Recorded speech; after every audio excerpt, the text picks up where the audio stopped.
देखो क्या चल रहा है हमारा टॉपिक, ठीक है। बेसिक प्रिंसिपल्स ऑफ मेटलर्जी पढ़ रहे थे, उसमें हमने चालू किया था कॉन्सेंट्रेशन ऑफ ओर, ठीक है। तो कॉन्सेंट्रेशन ऑफ ओर की अलग अलग टेक्निक है, जिसमें हमने पहला टेक्निक क्या पढ़ा था, सेपरेशन बेस्ड ऑन ग्रेविटेशन, ठीक है। तो पहली ये कौन सी मेथड है, किस लिए हम कर रहे हैं, कॉन्सेंट्रेशन ऑफ ओर के लिए। हमारा टॉपिक कौन सा चल रहा है, बेसिक प्रिंसिपल्स ऑफ मेटलर्जी में 3 टॉपिक है, 3 प्रिंसिपल है। कौन से, कॉन्सेंट्रेशन ऑफ ओर, फिर एक्सट्रैक्शन ऑफ मेटल और फिर प्यूरिफिकेशन, ठीक है। तो पहला जो प्रिंसिपल है कॉन्सेंट्रेशन ऑफ ओर, उसमें डिफरेंट मेथड्स है। तो पहली मेथड क्या थी उसमें, सेपरेशन बेस्ड ऑन ग्रेविटेशन। तो सेपरेशन बेस्ड ऑन ग्रेविटेशन में हमने क्या देखा, 2 मेथड पढ़ी, एक व्हील प्लेटेबल मेथड पढ़ा और दूसरा हाइड्रोलिक सेपरेशन मेथड पढ़ा, ठीक है। अब सेकंड क्या है, वो ग्रेविटेशन बेस्ड हो गया, अभी दूसरा पढ़ेंगे। अब सेकंड जो मेथड है कॉन्सेंट्रेशन ऑफ ओर में, that is magnetic separation method, ठीक है। तो बी नंबर का मैग्नेटिक सेपरेशन मेथड। अब मैग्नेटिक सेपरेशन मेथड में अब मैग्नेटिक है, इसका मतलब इससे क्या हमें पता चलता है, मैग्नेटिक प्रॉपर्टीज होगा कुछ, तो मैग्नेटिक नाम ही मैग्नेटिक है। इसका मतलब जो भी हमारा ओर है उसमें से कुछ मटेरियल मैग्नेटिक होंगे, कुछ मटेरियल नॉन मैग्नेटिक होंगे। तो इस टेक्निक से हम क्या अलग कर सकते हैं, क्या सेपरेट कर सकते हैं, मैग्नेटिक और नॉन मैग्नेटिक इंग्रेडिएंट्स। जो भी ओर है उसमें से मैग्नेटिक इंग्रेडिएंट अलग कर सकते हो, जो नॉन मैग्नेटिक है उसको अलग कर सकते हो।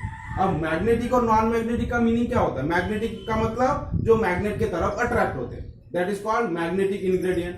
और जो मैग्नेट के तरफ अट्रैक्ट नहीं होंगे वो क्या होगा, नॉन मैग्नेटिक। आगे देखेंगे, तो उसके लिए हम एक मशीन यूज करेंगे, ठीक है। तो क्या होता है, this method requires an electromagnetic machine. तो इसके लिए हमें क्या चाहिए, इलेक्ट्रोमैग्नेटिक मशीन चाहिए।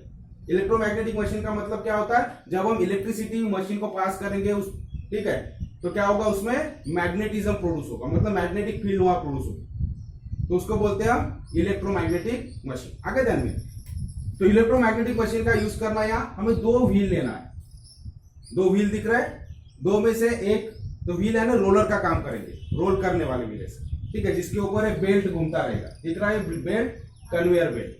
तो 2 रोलर हमें लेना है, ठीक है। तो देखो आपकी बुक में दिया, the main part of this machine are two types of iron roller, ठीक है। तो 2 टाइप के हमें आयरन रोलर लेना है, एक हो गया और एक दूसरा हो गया, ठीक है। And the conveyor belt moving continuously around them, और एक कन्वेयर बेल्ट होगा। ये दोनों रोलर के ऊपर क्या लगा हुआ है, ये कन्वेयर बेल्ट लगा हुआ है, दिख रहा है ब्लू कलर यहाँ पर, ठीक है। सो बेल्ट उसको लगा लेंगे। दोनों रोल लेना हमें, रोलर आयरन के बने हुए, लेकिन एक क्या रहेगा, मैग्नेटिक रहेगा और एक नॉन मैग्नेटिक रहेगा, ठीक है। One of the roller is non magnetic while the other is electromagnetic, ठीक है। दोनों भी आयरन के रोलर है, लेकिन एक क्या है, नॉन मैग्नेटिक रोलर है और दूसरा इलेक्ट्रोमैग्नेटिक। इलेक्ट्रोमैग्नेटिक का मतलब क्या होता है, उसको हम इलेक्ट्रिसिटी जब पास करते हो मैग्नेट का काम करता है, उसमें मैग्नेटिक फील्ड तैयार होता है, इसलिए उसको इलेक्ट्रोमैग्नेट बोलेंगे, ठीक है। तो आगे ध्यान में, तो ये मैग्नेटिक रोलर हो गया, ठीक है, और ये हो गया नॉन मैग्नेटिक रोलर, और इसके ऊपर एक कन्वेयर बेल्ट। अब कन्वेयर बेल्ट कैसा होगा, नॉन मैग्नेटिक मटेरियल का होगा, वो मैग्नेटिक नहीं होना चाहिए। जो बेल्ट होगा वो क्या होगा, नॉन मैग्नेटिक, तो लेदर का हो सकता है या ब्रास का हो सकता है, ठीक है। आगे दिया, the conveyor belt moving around the roller is non magnetic made up of leather और ब्रास। आगे ध्यान में, तो सिर्फ एक रोलर हमारा मैग्नेटिक होगा, दूसरा रोलर नॉन मैग्नेटिक होगा, और जो बेल्ट उसके ऊपर हमने लगाया हुआ ये बेल्ट कैसा होगा, नॉन मैग्नेटिक मटेरियल का होगा, मतलब वो मैग्नेट की तरफ अट्रैक्ट नहीं होगा, ठीक है। अब देखेंगे, the powdered ore is poured on the conveyor belt near the non-magnetic roller.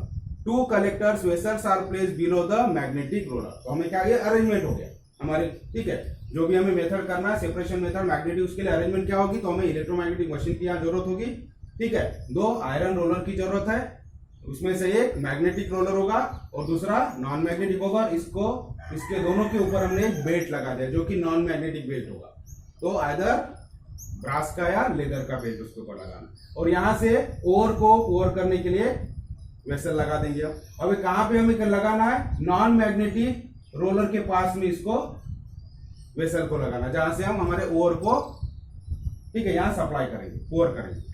So the powder ore is poured on the conveyor belt near the magnetic non magnetic roller, ठीक है। तो कन्वेयर बेल्ट के ऊपर ये ओर को क्या करेंगे, यहाँ ओवर करेंगे, ठीक है, यहाँ सप्लाई करने छोड़ेंगे यहाँ पर। द कलेक्टर वेसल, और क्या हमें चाहिए कलेक्ट करने के लिए। अब ओर में से जो मैग्नेटिक मटेरियल हो एक साइड में जाएगा, नॉन मैग्नेटिक मटेरियल एक साइड में जाएगा, तो दोनों को कलेक्ट करने के लिए दो कलेक्टर हम अलग अलग लगाएंगे। तो एक जो मैग्नेटिक मटेरियल, ठीक है, तो कहां रखेंगे दोनों कलेक्टर, मैग्नेटिक रोलर के पास में रखेंगे। आगे देखिए, तो एक जो होगा वो थोड़ा सा अंदर होगा, मैग्नेटिक रोलर के नीचे होगा, और एक थोड़ा सा इस साइड में होगा, दूर होगा। आगे देखिए, अब देखो किस तरह से होता है। ये हो गया कंस्ट्रक्शन, क्या क्या है उसमें, ठीक है। अब देखो, the particles of the magnetic part in the ore are not attracted toward the magnetic roller, the particles of the non magnetic part.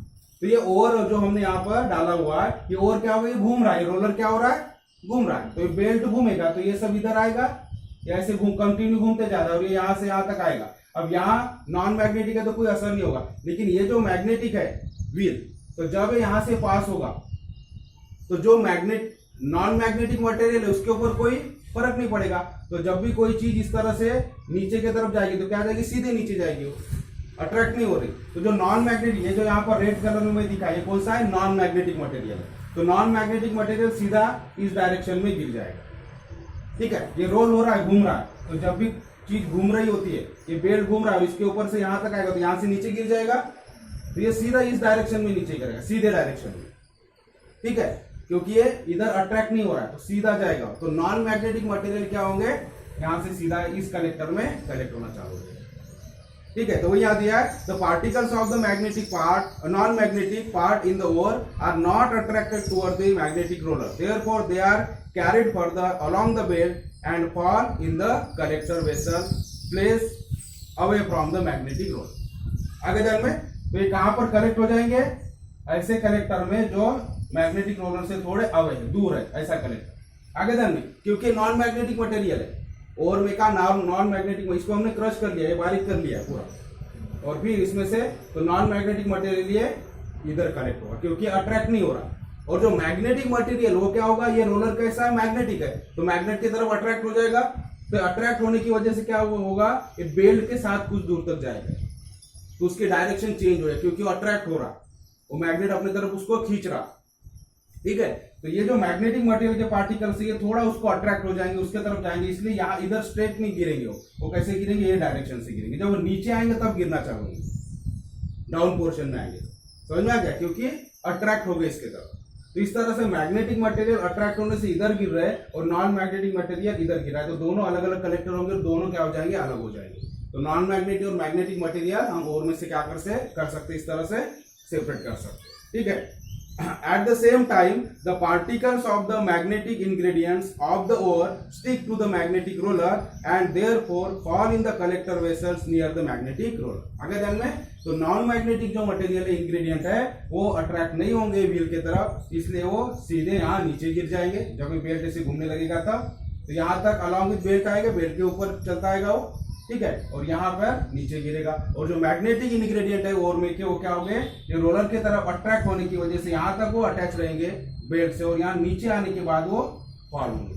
तो कौन से कंटेनर में आएंगे, वो जो नीचे है, रोलर के नीचे वाले कंटेनर में गिरेंगे, और जो नॉन मैग्नेटिक पार्ट है वो रोलर से जो अवे है, दूर है, उस कंटेनर में गिरेंगे। तो इस तरह से दोनों कंटेनर में अलग अलग इंग्रेडिएंट हमें मिलेंगे, ठीक है। तो ये मेथड कहाँ अप्लाई की जाती है, किस तरह के सेपरेशन के लिए अप्लाई किया जाता है, जहां नॉन मैग्नेटिक और मैग्नेटिक अगर इंग्रेडिएंट है और में, उसको सेपरेट करने के लिए अप्लाई करते हैं। आगे ध्यान में, तो देखो, in this way the magnetic and non magnetic ingredients in the ore can be separated depending on their magnetic nature. तो नॉन मैग्नेटिक और मैग्नेटिक और इंग्रेडिएंट्स ओर में से हम सेपरेट कर सकते हैं, ठीक है। तो मैग्नेटिक नेचर के ऊपर डिपेंड है, ओर में मैग्नेट कैसे, ठीक है, नॉन मैग्नेटिक मटेरियल है, मैग्नेटिक मटेरियल है, उसके ऊपर ये टेक्निक, ये मेथड डिपेंड है। अब एग्जांपल दिया, for example cassiterite is a tin ore. तो टीन का ओर क्या है, टीन हमें कहां से मिलता है, कैसेटराइट से। तो ध्यान में रखना है, 1 mark question fill in the blanks वगैरह के लिए। Cassiterite is a tin ore, tin का ओर है cassiterite. It contains mainly the non magnetic ingredients stannic oxide.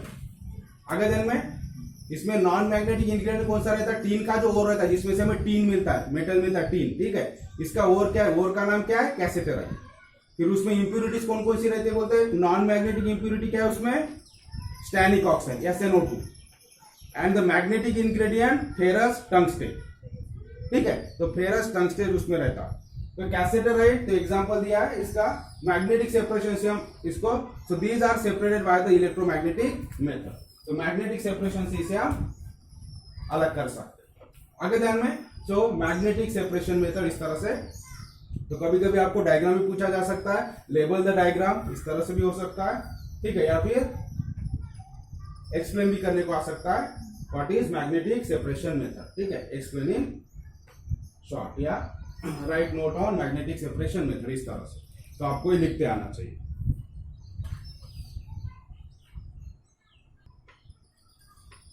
ठीक है, तो समझ में आ गया मैग्नेटिक सेपरेशन मेथड।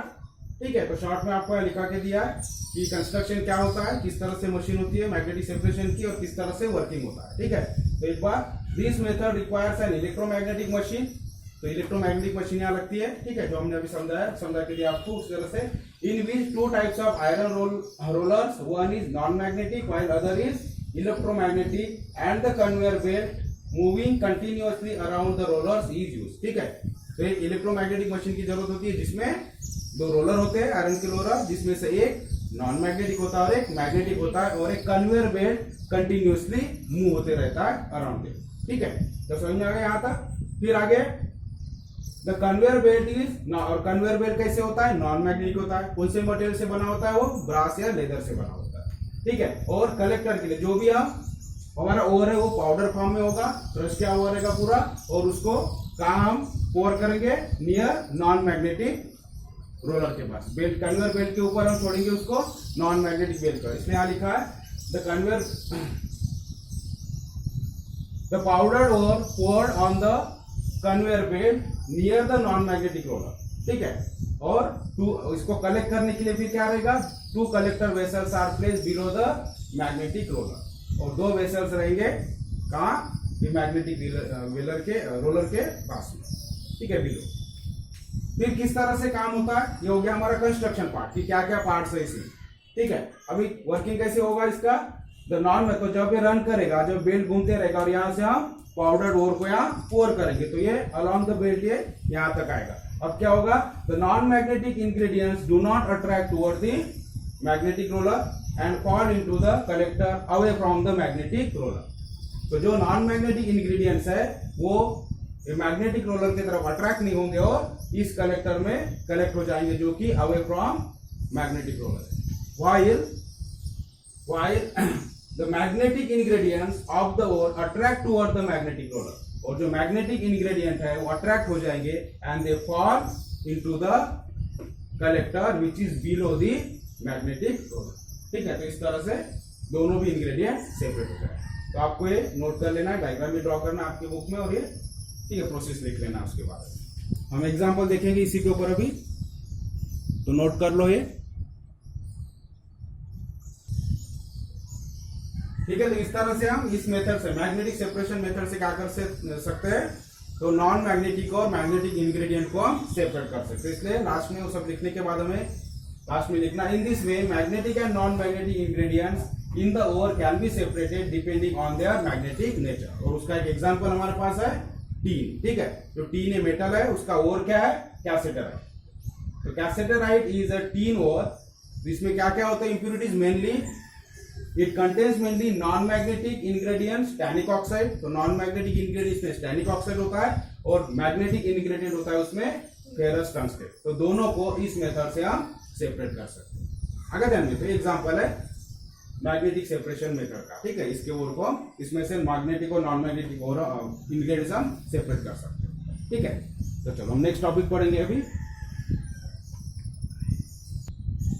ठीक है, तो इसके पहले जो आपने लिखा था कंटिन्यू कर लेना उसका। ठीक है, डायग्राम है, फिर पहले जो लिखा दिया था प्रोसेस, और लास्ट में आपको ये एग्जांपल के साथ में लिख लेना।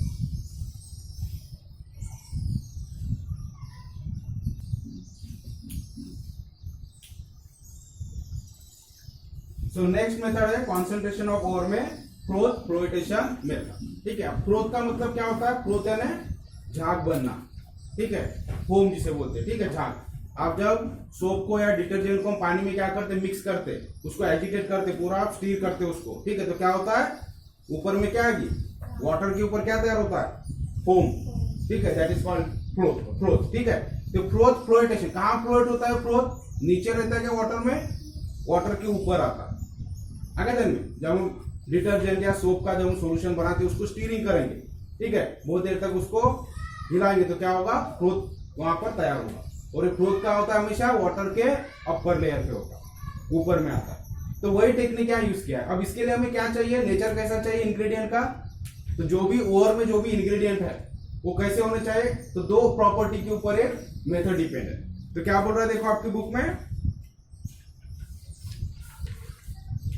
The cloth flotation method is based on the two opposite properties, hydrophilic and hydrophobic of the particles, ठीक है। तो और में जो भी पार्टिकल है उसकी दो प्रॉपर्टी के ऊपर डिपेंड है method, hydrophilic and hydrophobic. Hydrophilic का मतलब होता है वाटर लविंग, यानी वाटर में मिक्स होना, उसको बोलेंगे यानी वाटर लविंग, यानी क्या, वाटर के साथ मिक्स हो रहा है वो। आगे देन उसको बोलेंगे वाटर, हाइड्रो यानी वाटर, फिलिक यानी लविंग, ठीक है, यानी हाइड्रोफिलिक यानी वाटर के साथ मिक्स इजीली होने वाला, उसको बोलेंगे हाइड्रोफिलिक। और हाइड्रोफोबिक का मतलब क्या होगा, वाटर को हेट करने वाला, फोबिया यानी हेट करना, अपोज करना। आगे देन उसमें तो जो वाटर के साथ मिक्स नहीं होता उसको क्या बोलेंगे आप, हाइड्रोफोबिक। आगे देन में वाटर से दूर रहेगा, अटैच नहीं होगा उसके साथ, दैट इज हाइड्रोफोबिक। और हाइड्रोफिलिक का मतलब वाटर के साथ अटैच हो जाएगा, मतलब उसमें डिजॉल्व हो जाएगा, ठीक है, उसमें मिक्स हो जाएगा वाटर के साथ। समझ में आ गया। तो ये प्रॉपर्टी के ऊपर अगर किसी और में इस तरह की इंग्रेडिएंट है जो कुछ उसके वाटर फोबिक है और कुछ हाइड्रोफोबिक है और कुछ हाइड्रोफिलिक है, तो इजीली उनको क्या कर सकते हैं, अलग कर सकते हैं। अब जो हाइड्रोफिलिक है वो वाटर में डिजॉल्व होते हैं, तो कौन से इसमें नहीं होंगे, वो ऑयल में डिजॉल्व नहीं होंगे, ऑयल को अटैच नहीं होंगे। आगे दिन में तो उसके उल्टा जो हाइड्रोफोबिक है वो क्या होगा, वाटर में डिजॉल्व नहीं होंगे या वाटर से अटैच नहीं होंगे, लेकिन ऑयल में अटैच हो जाएंगे। आगे दिन में तो हाइड्रोफिलिक जो होते हैं वो वाटर में वाटर को अटैच हो जाते हैं, और जो हाइड्रोफोबिक होते हैं वो ऑयल को अटैच हो जाते हैं। तो ये प्रॉपर्टी हमारे काम में आती है। समझ में आ गया, hydrophilic property and hydrophobic property of the ingredient, इसके ऊपर मेथड डिपेंड है। Here the particles of the metal sulphide, तो जनरली कौन से इसके लिए यूज किया जाता है ये टेक्निक, मेटल सल्फाइड, जो भी मेटल सल्फाइड के फॉर्म में है उसके फिर इंग्रेडिएंट्स अलग करने के लिए, हमें सेपरेशन करने के लिए टेक्निक काम में है। सल्फाइड ओवर जिसको बोलेंगे, किसी भी मेटल का सल्फाइड हो, सल्फाइड के फॉर्म में होगा तो, क्योंकि ये जो सल्फाइड पार्टिकल्स होते हैं due to their hydrophobic property, ठीक है, तो मेटल सल्फाइड जो होते हैं इनकी प्रॉपर्टी क्या है, हाइड्रोफोबिक है, मतलब वो ऑयल को स्टिक होते, ऑयल को अटैच होते, ठीक है, वाटर से दूर रहेंगे वो। So get wetted mainly with oil, get wetted मतलब उसके साथ वो अटैच हो जाएंगे, किसके साथ, ऑयल के साथ में। While due to the hydrophilic property the gang particles get weighted with water। अगर दिन में और जो गैंग पार्टिकल्स रहेंगे वो उनका नेचर क्या होता है, हाइड्रोफिलिक होता है, तो वाटर के साथ वेट हो जाएंगे, यानी गीले हो जाएंगे, वाटर के साथ अटैच हो जाएंगे। आगे दिन में by using these properties certain ores are concentrated by froth flotation method। तो समझ में आ गया इसके पीछे प्रिंसिपल क्या है, फ्रोथ फ्लोटेशन मेथड के पीछे तो कौन सी प्रॉपर्टीज यहाँ यूज होती है, हाइड्रोफिलिक और हाइड्रोफोबिक प्रॉपर्टीज, ठीक है, ऑफ द इंग्रेडिएंट। तो जो हाइड्रोफिलिक होते हैं जनरली सल्फाइड ओर, जो भी मेटल का सल्फाइड ओर है, तो मेटल सल्फाइड क्या होता है, हाइड्रोफोबिक होती है, इसका मतलब वो वाटर से अटैच नहीं होते, वाटर से दूर रहते, अलग रहते और वाटर में मिक्स नहीं होंगे, लेकिन ऑयल में मिक्स होते, ऑयल को अटैच हो जाएंगे। और जो गैंग पार्टिकल्स है वो किसे अटैच होते हैं, वो हाइड्रोफिलिक होते हैं, मतलब वाटर को अटैच हो जाएंगे। अब इसके लिए हमें क्या करना है, एक टैंक लेना है, तो इस तरह से अरेंजमेंट होता है इसका, एक टैंक होती है, ठीक है। इन this method the finally ground over is put into a big tank containing ample amount of water. तो ये बड़ी टैंक लेना हमें और इसमें एम्पल अच्छा अमाउंट ऑफ वाटर ले लेना, ठीक है, ample amount of water. Certain vegetable oil such as pine oil और eucalyptus oil is added in the water for the formation of froth. अब अभी फ्रोथ फॉर्म करना है हमें, वहां झाग बनाना है, तो उसके लिए यहाँ इस वाटर में हम क्या ऐड करेंगे, पाइन ऑयल या वेजिटेबल ऑयल, जो भी पाइन ऑयल या आपके इसमें यूकैलिप्टस ऑयल दिया है, तो ये यहाँ पर ऐड करना है। तो वाटर लिया हमने, ample amount of water tank में, ठीक है, और उसमें ऑयल हमें मिक्स करना है। अब क्या करेंगे, ऊपर से प्रेशराइज एयर भी इसमें डाल देंगे, और ये एजिटेटर, एजिटेटर मतलब पूरा मिक्स करने के लिए, जैसा हम ठीक है, एजिटेटर। तो ऊपर से इसको एक्सिस से इसको घुमाएंगे, तो घुमाने से क्या होगा, ये पूरा रोटेट होगा। ठीक है, पूरा हिलाएगा पानी को अंदर से, जैसा हम झाग बनाते साबुन का या निर्माण, तो हाथ से करते ऐसा एजिटेशन करते उसको, तो यहाँ एजिटेटर हमें यूज करना। आगे जानिए, तो ये क्या करेगा, एजिटेटर रिक्वायर्ड, जैसे हमें जिस तरह से ज्यादा झाग चाहिए उस क्वांटिटी में उसको रोटेट करना है उसको, तो अपने एक्सिस पे ऐसा घूमते रहेगा, एजिटेट होते रहेगा, तो उससे क्या होगा, ये पूरा एयर, वाटर और ऑयल, ये क्या होगा, पूरा वहां मिक्स होगा, एजिटेट होगा, घूमते रहेगा, तो उससे क्या होगा, फ्रोथ तैयार होगा, झाग तैयार होगी, और झाग कहां आएगी, ऊपर सरफेस पे आ जाएगा। ठीक है। The certain vegetable oil such as pine oil, eucalyptus oil is added in the water for the formation of froth. Pressurized air is blown through the water. ठीक है, और इस वाटर में हमें क्या करना है, एयर फ्लो करना है, प्रेशराइज है। ठीक है, प्रेशर के साथ में। There is an agitator rotating around its axis in the center of the flotation tank. तो फ्लोटेशन टैंक है और एजिटेटर अपने एक्सिस पे रोटेट होते रहेगा। ठीक है, the agitator is used as per requirement. Bubbles are formed due to the blown air. तो बबल्स यहाँ पर फॉर्म होंगे इस टैंक में। ठीक है, और बबल्स होंगे साथ में, bubbles are form due to the agitation of foam is form from oil, water and air bubbles together. तो यहाँ एयर की वजह से, प्रेशर के साथ एयर हम डाल रहे हैं, तो बबल्स भी फॉर्म होंगे टैंक में। ठीक है, यहाँ देखा है बबल्स, यहाँ इस तरह से बबल्स फॉर्म होंगे, क्योंकि प्रेशर से हम एयर यहां पर डालें, तो ये बबल्स, और ये बबल्स, ऑयल और वाटर सबका क्या हो रहा है, यहाँ एजिटेशन हो रहा है। ठीक है, घूम रहे एक साथ पूरा, तो उससे क्या होगा, फ्लोटेशन, फ्रोथ तैयार होगा, यानी फोम तैयार होगा। This foam rises to the surface of water and floats, और ये जो फोम यहाँ तैयार होगा, ये कहां होगा, सरफेस, वाटर के सरफेस के ऊपर फ्लोट होगा। ठीक है, और अब प्रॉपर्टी क्या है हमारी, that is why this method is called froth flotation method. इसलिए इस मेथड को फ्रोथ फ्लोटेशन मेथड कहा जाता है। क्यों, क्योंकि इसमें जो फ्रोथ तैयार हो रहा है वो फ्लोट होता है, कहां, सरफेस के ऊपर। अब क्या प्रॉपर्टी है, इसमें जनरली हम सल्फाइड ओर को इस मेथड से, फ्रोथ फ्लोटेशन से हम इसमें के इंग्रेडिएंट्स अलग करते हैं। ठीक है, तो सल्फाइड ओर की प्रॉपर्टी क्या है, वो वाटर के साथ मिक्स नहीं होता, वाटर से ये नहीं होगा, अटैच नहीं होगा, तो किसे अटैच होता है, वो ऑयल के साथ, मतलब वो फ्रोथ के साथ अटैच हो जाएगा आगे दिन में, और फ्रोथ के साथ अटैच होती है ऊपर आ जाएगा। जो सल्फाइड ओर है, सल्फाइड पार्टिकल्स है यहाँ के, ये सारे ये फ्रोथ के साथ अटैच होके कहाँ रहेंगे, ऊपर, और फ्रोथ हम कहाँ इसको कलेक्ट कर रहे हैं, ये वाले टैंक। तो फ्रोथ के साथ में क्या आ जाएगा, कॉन्सेंट्रेटेड सल्फाइड ओर। ठीक है, और वाटर नीचे, तो वाटर में कौन, अब नीचे में वाटर है, फोम पूरा ऊपर जा रहा। ठीक है, फ्रोथ ऊपर जा रहा है, और फ्रोथ के साथ कौन अटैच हो रहा है, सल्फाइड पार्टिकल्स। ठीक है, और नीचे क्या रह जाएगा फिर, गैंग, जो इंप्यूरिटीज है वो, तो गैंग कहाँ आएगी, वाटर में नीचे आएगी, और यहां से बॉटम से इसको इधर हम अलग निकालेंगे। तो समझ में आ रहा है, तो इस तरह से सल्फाइड पार्टिकल्स अलग हो जाते हैं, और जो गैंग इंप्यूरिटीज है वो अलग हो जाती है। तो इस तरह से फ्रोथ फ्लोटेशन मेथड किया जाता है। समझ में आ गया, फ्रोथ फ्लोटेशन यानी क्या होता है, तो दो प्रॉपर्टी के ऊपर डिपेंड है ये। तो जो जनरली है सल्फाइड, मेटल के सल्फाइड ओर के लिए इस टेक्निक से हम सेपरेशन करते हैं। तो प्रॉपर्टी क्या है, दो, हाइड्रोफिलिक और हाइड्रोफोबिक प्रॉपर्टी ऑफ पार्टिकल्स। तो हाइड्रोफिलिक का मतलब होता है वाटर से अटैच होने वाले, वाटर में मिक्स होने वाले, और जो वाटर में मिक्स नहीं होता उसको बोलते हैं हाइड्रोफोबिक। तो जनरली ये सल्फाइड जो होते हैं पार्टिकल्स, ठीक है, ये क्या होते हैं, हाइड्रोफोबिक होते हैं, मतलब ऑयल को अटैच हो जाते हैं, ऑयल से वेट हो जाते हैं। और जनरली ये गैंग पार्टिकल्स हाइड्रोफिलिक होते हैं, जिसकी वजह से वाटर में अटैच होकर वाटर के साथ रह के नीचे में आते हैं। आगे जानिए, तो इस तरह से ये अरेंजमेंट है। एक टैंक लिया हमने, टैंक में अच्छा अमाउंट ऑफ वाटर है, उसमें हमने वेजिटेबल ऑयल डाल दिया, चाहे पाइन ऑयल डालो या यूकैलिप्टस ऑयल डालो। फिर प्रेशर के साथ एयर उसमें डालना है उस टैंक में, जिसकी वजह से वहां बबल्स तैयार हो जाएंगे। ठीक है, और बबल्स तैयार हो रहे हैं, ऑयल भी है, वाटर भी है, और इसको हम एजिटेट कर रहे हैं, जिसकी वजह से क्या होगा, झाग तैयार हो जाएगी। और ये जो झाग है, फ्रोथ है, ये कहाँ आएगी, सरफेस के ऊपर, और जो सल्फाइड के पार्टिकल्स है ये इस फ्रोथ को अटैच हो जाते हैं आगे दिन में, और ये फ्रोथ के साथ में ये अलग किया जाता है। और जो गैंग पार्टिकल्स है वो वाटर के साथ मिक्स होकर, वाटर में मिक्स होकर नीचे आ जाएंगे, सेटल हो जाएंगे, और यहां से हम उसको गैंग को अलग कर लेंगे। तो इस तरह से फ्रोथ फ्लोटेशन मेथड किया जाता है। अब देखो इसका एग्जाम्पल दिया, particles of certain sulphide ore float with the foam on water as they preferentially get wetted by the oil. ठीक है, तो ऑयल से वेट होते हैं, ऑयल लविंग होते हैं ये, ठीक है, इसलिए फ्लोट के साथ ऊपर आ जाएंगे बोल। For example this method is use for the concentration of zinc blende. किसके लिए यूज किया जाता है ये? जिंक ब्लेंड के लिए, ZnS,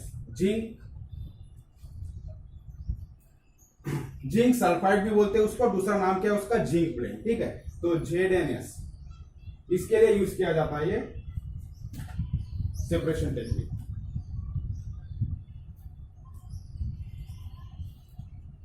और दूसरा एक दिया है कॉपर पायराइट, ठीक है। तो जिंक ब्लेंड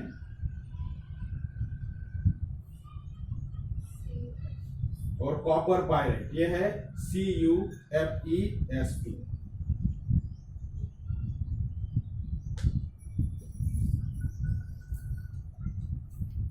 ठीक है, यहां भी यस है, यहां भी यस है, ठीक है। तो सल्फाइड ओर्स जो है उसका हम सेपरेशन इस मेथड से कर सकते हैं, ब्रोथ फ्लोटेशन मेथड।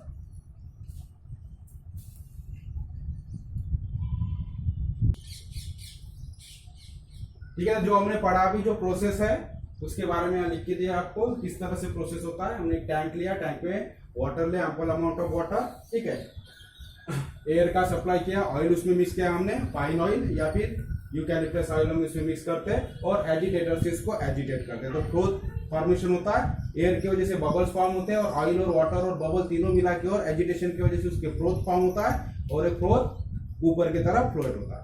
तो जनरली जब हम यहाँ पर हम हमारा ओर डालेंगे, ठीक है, तो उसमें से जो सल्फाइड ओर होता है, सल्फाइड पार्टिकल्स है, वो सारे फ्लोट को अटैच हो जाते हैं और फ्लोट के साथ वो सेपरेट किए जाते हैं। और बाकी जो गैंग पार्टिकल्स है वो वाटर फिलिप होने की वजह से वाटर के साथ डिजॉल्व हो जाएंगे वाटर में और नीचे यहाँ सेटल हो जाएंगे और उसको हम गैंग को अलग कर सकते हैं। तो इस तरह से फ्लोट फ्लोटेशन मेथड तो आपको लिख लेना। तो जनरली सल्फाइड ओर को, सर्टेन सल्फाइड ओर इससे हम कॉन्सेंट्रेट कर सकते हैं। तो एग्जाम्पल कौन से है? ZnS मतलब जिंक ब्लेंड और कॉपर पायराइट, CuFeS2। तो एग्जाम्पल है इसकी सेपरेशन मेथड से हम इनको कॉन्सेंट्रेट कर सकते हैं, ठीक है। तो यहाँ हो गया हमारा फ्लोट फ्लोटेशन मेथड। अभी एक मेथड और बाकी है, लीचिंग। तो लिख सकते हो आप, नोट कर सकते हो प्रोसेस।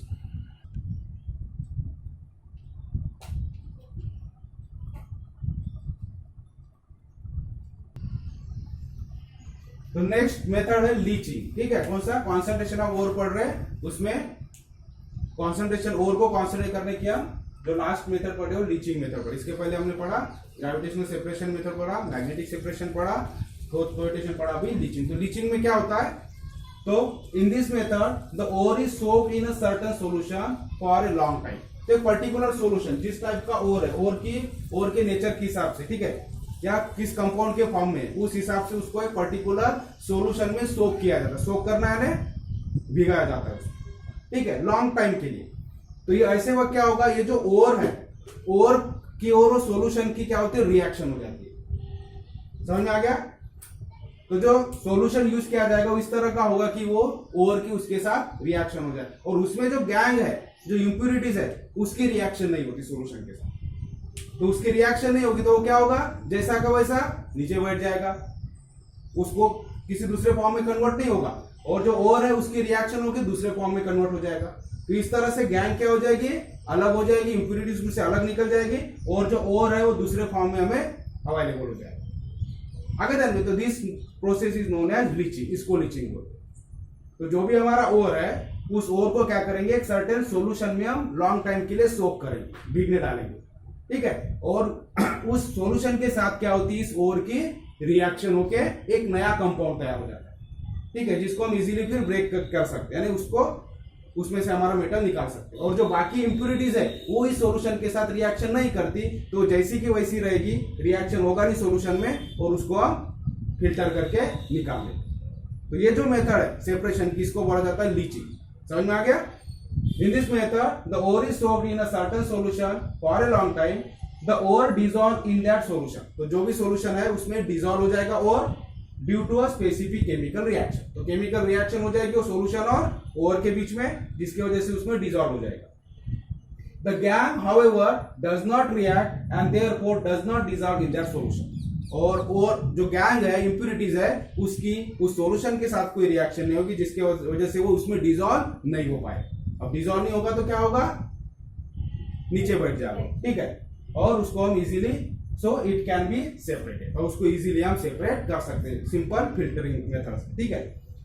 अब एग्जांपल कौन से मेटल्स है, कौन से ओर्स है जिसको हम इस टेक्निक से करते बोलते, ठीक है, सेपरेशन करते हैं। For example concentration of bauxite, bauxite किसका ओर है, एल्यूमिनियम का। एल्यूमिनियम हमें कहां से मिलता है, बॉक्साइट से, तो एल्यूमिनियम के ओर का नाम क्या है, बॉक्साइट, ठीक है। The aluminium ore is done by leaching method, तो कॉन्सेंट्रेशन ऑफ बॉक्साइट, तो एल्यूमिनियम का जो ओर है बॉक्साइट, इसका कॉन्सेंट्रेशन हम लीचिंग से करते हैं। साथ में गोल्ड और सिल्वर, इसका भी हम कॉन्सेंट्रेशन लीचिंग मेथड से किया जाता है, ठीक है। अब गोल्ड और सिल्वर ज्यादा रिएक्टिव नहीं है, तो ज्यादा कंपाउंड फॉर्म में नहीं होते, तो उसको सिंपली इस मेथड से भी हम अलग कर सकते हैं, ठीक है, जो भी इंप्यूरिटीज है उसकी निकल जाएगी। Here bauxite is soaked in aqua, so bauxite के लिए कौन सा एक्वा सॉल्यूशन यूज किया जाता है, तो NaOH, sodium hydroxide, aqua sodium, या फिर Na2CO3 मतलब सोडियम कार्बोनेट। तो सोडियम हाइड्रोक्साइड या सोडियम कार्बोनेट इस सॉल्यूशन में इस बॉक्साइट ओर को सोक किया जाता है, और फिर उसकी रिएक्शन हो जाती है NaOH के साथ, एक नया कंपाउंड तैयार हो जाता है, और जो इंप्यूरिटीज है वो इसके साथ रिएक्शन नहीं कर पाती, तो वो अलग निकल जाती है, ठीक है। वो जैसी की वैसी रहती है, उसको हम अलग कर लेते हैं। तो इस तरह से लीचिंग मेथड तो हम डिटेल में पढ़ने वाले। एल्यूमिनियम का एक्सट्रैक्शन तो पहली स्टेज होती है, एल्यूमिनियम का जो एक्सट्रैक्शन करते हैं उसमें फर्स्ट स्टेप क्या है, लीचिंग मेथड। तो लीचिंग से इंप्यूरिटी, सबसे पहले क्या करना है, इंप्यूरिटीज को अलग करना। बेसिक प्रिंसिपल उसमें पहली स्टेप पढ़ रहे हैं, कॉन्सेंट्रेशन ऑफ ओर, तो इसके अलग अलग मेथड पढ़े। तो एल्यूमिनियम का कॉन्सेंट्रेशन, एल्यूमिनियम ओर को पहले कॉन्सेंट्रेट करना पड़ेगा, यानी उसमें से इंप्यूरिटीज पहले निकालना पड़ेगा। तो कौन सी मेथड हम यूज करते हैं, लीचिंग की मेथड। आगे जाने तो इसको और डिटेल में हम पढ़ेंगे जब एल्यूमिनियम का एक्सट्रैक्शन करेंगे, एक्सट्रैक्शन ऑफ मेटल। तो ठीक है, तो नोट कर लो लीचिंग के बारे में, उसका एग्जांपल है एल्यूमिनियम यानी बॉक्साइट ओर काम करते, साथ में गोल्ड और सिल्वर भी इस टेक्निक से, ठीक है, उसमें इंप्यूरिटीज हम सेपरेट कर सकते हैं। तो समझ में आ गया। तो यहाँ हमारा खत्म होता है कॉन्सेंट्रेशन ऑफ ओर, 4 टेक्निक्स हमने पढ़ा, ठीक है।